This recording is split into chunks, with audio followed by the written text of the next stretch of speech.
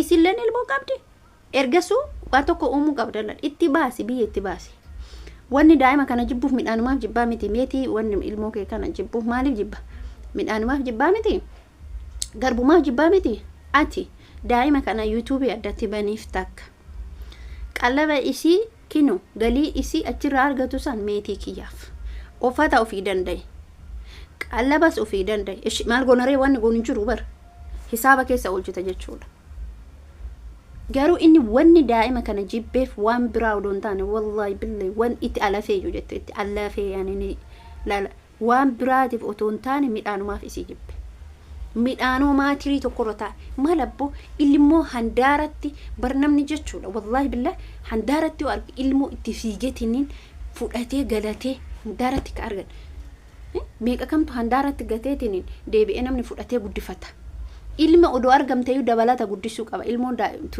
ilmoon tuni bor guddatte inni nama umriin guddaa kufaa deema miti manguddummaa way hafti naftu gaaf inni kufe ilmoo tanatu bar nama zajaa naa dalage nama na guddise abbaan kiyya nagatee jechuu dandeetti intalli tun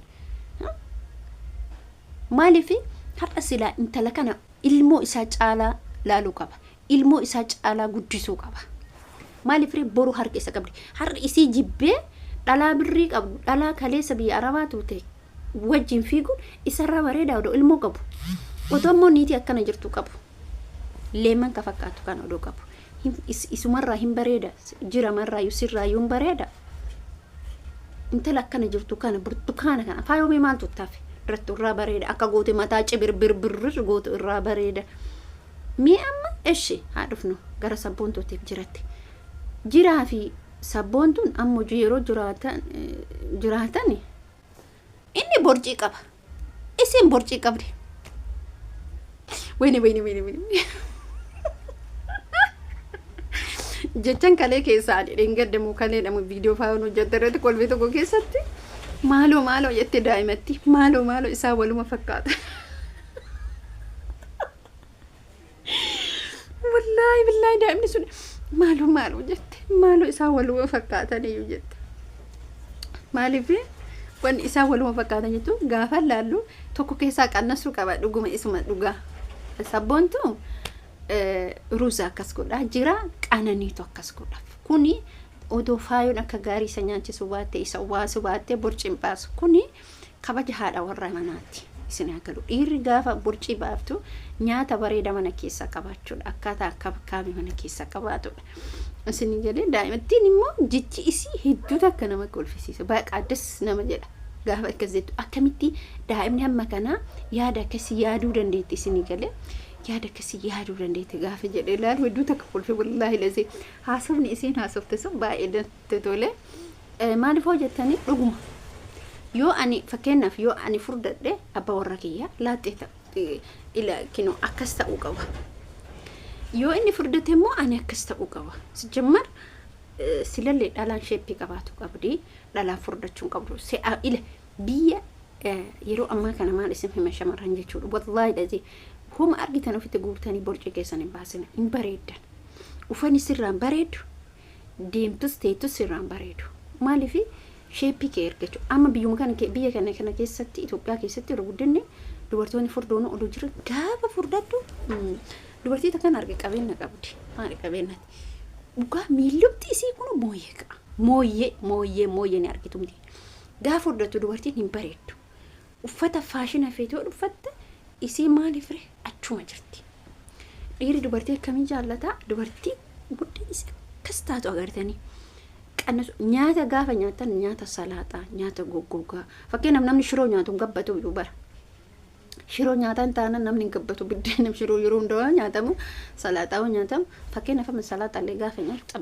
bakka injiraa miti salaaxaa gaafa nyaatu bas gootellee nyaatuu hin dandeetta maaliif salaaxaan gaafa loomii qabaatu gaafa ibiddarra bu'u garaagarummaa qaba akkasii kudhunni baay'inaan salaaxaa nyaadhaa warri furdaattan jechuudha amma sabboontummaa maaliif biyya kana keessa jirtu hojii baay'ee wanna jedhuun qabdu miti sa'aatii ammaa kanatti mana jiimii deemuu qabdi mallaqa qabdi mitiire mana jiimii deemuu qabdi ganama loomii burcuqqoo tokko cuunfitee laaxilaaxi godhuu qabdi bakka injiraanitti akkas loomii dhuguu qabdi qurunfudii minaamina kana ofiin gurgufaan isa jedhamu kanallee gochuu qabda jechuudha sabboontu maaliif furdinni biyya keenya keessatti bakka miilan deemta magaalaa keessa miilan deemta mana nyaataa deemtu kotteen deemta achi baajaajiin fakkeenyaaf naannoo kanatti si buusoo jenne yookiin taaksiin naannoo kanatti si buusoo jenne bakka si fagees miilan irra deemta guddina magaalaa keessa yookiin makiinaa bituu dandeettan beekamu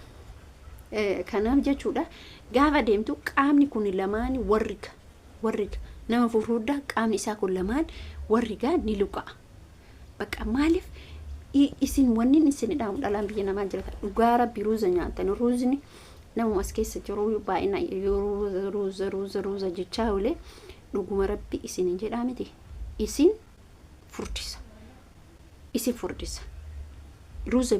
ruuza yeroo hedduu asittis bar namni ruuza baay'inaan nyaatu ni furdata namni ruuza baay'inaan nyaatu yeroo hunda yoo ruuza san fayyadamte amma sabboontuun nyaata akkasitti nyaatee oduun taane maaltu isii akkas bos isii godhe ruuza baay'inaan maatii sun nyaata hojjettii miti hin qabamtii laati bakka ruuza waan ta'eef suudii keessatti batalaa irratti ruuza kabsaa jedhu mabchuusii jedhamu tan nabii kanaaf bos jette qaamni isillee hedduu isaa wannaa'oo ta'e nama furdoodha ni furdatti kanaaf jechuudha biyya keenya keessatti immoo tiyyuu shaamarran of eeggannoo cimaa gochuu qabdi sheeppiin isii eeggamuu qaba bakka dirqama burcii waasuun bakka jechuun kana in ulfaata ijoolleen biyya kana akka jaabaatu of eegan wallahi magaalaas baadiyyaa ta'e miti ijoollee kaalitii yookiin sheeppii isii eeggatan hundi isaanii wallahi dhasee bakka akkiti isaan of eegan anamma akkasitti of eeguu hin danda'u